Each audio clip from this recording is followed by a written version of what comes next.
Bienvenue, je m'appelle Laura et on va faire un atelier d'Annette avec 2 recettes. Ça va être une petite crêpe toute simple qu'on va caraméliser un petit peu. Ce qui va être complètement magique, c'est qu'on va faire une glace à la crème dessert.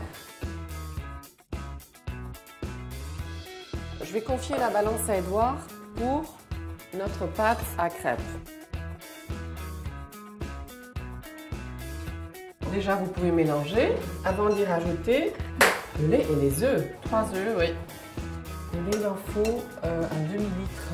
Comme chacun le sait, quelquefois la pâte à crêpes fait des grumeaux. On va vraiment partir du centre et rajouter qu'un petit peu de lait au départ. Et quand on sent que ça prend sans grumeaux, on va verser, rajouter petit à petit le lait. Et on n'a pas mis encore le beurre qu'on peut mettre aussi maintenant. Voilà. On a une turbine à glace ici. Alors c'est une super machine qui en même temps fait comme un congélateur qui va refroidir la danette qu'on va mettre dedans, qui en même temps va avoir son hélice qui tourne et ça va nous donner une texture de crème glacée à la danette top. On va ouvrir les danettes et on va les mettre ici dans la cuve. Voilà, on va en mettre 4. Ça va nous faire à peu près un demi-litre. On va refroidir et faire turbiner. Finalement, on peut adapter toutes les saveurs de Danette à cette recette. Elle s'adapte à toutes les danettes que tu aimes. Un autre travail à faire pour notre glace, c'est monter un blanc d'œuf en neige. Comment il monte le blanc en neige? Parce qu'il y a des bulles d'air dedans. Tu vas pencher le bol, tu vas prendre dans le liquide et essayer d'y apporter de l'air. Je vais le mettre au frais, 2 enfants à la poêle. Quand il s'agit ou de couper ou d'allumer le feu, on est toujours avec un adulte, on fait bien attention. Ces petites pistaches avec lesquelles on va préparer un petit caramel, on va ensuite mettre dans notre glace. À la danette pistache, il faut qu'on les fasse chauffer un petit peu pour faire sortir la saveur. Alors nous, on a un caramel à faire. Quand le beurre sera fondu, on va rajouter le sucre. Allez, on rajoute le sucre. Alors attention maintenant, il faut s'écarter un peu parce que je vais rajouter l'eau.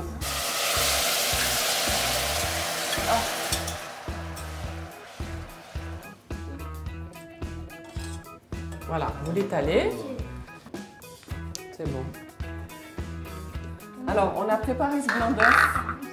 On va le rajouter tout simplement. On refait tourner ça un petit peu. C'est l'air qu'on a mis dans ce blanc qui va s'incorporer dans la danette. C'est ce qui nous donnera le côté aéré de notre crème glacée. Pendant ce temps-là, on va casser ce caramel en tout petits morceaux. Je pense que là, on en a assez. Marie, tu vas petit à petit rajouter des morceaux avec moi.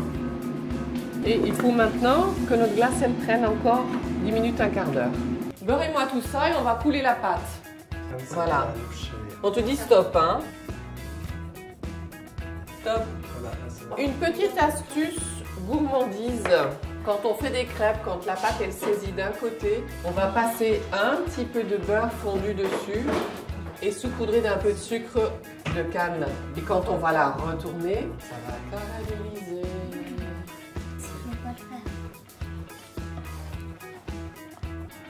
On va emporter nos crêpes à l'espace de dégustation et moi j'arrive avec la glace. J'ai cuisiné des crêpes et une glace. Avec de la Danette à la pistache.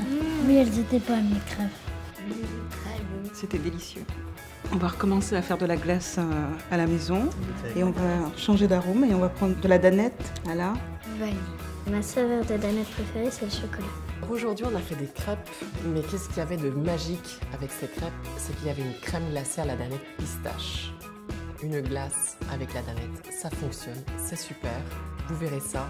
Je vous dis à très bientôt pour un autre atelier et en attendant, regardez nos vidéos déjà en ligne. Au revoir!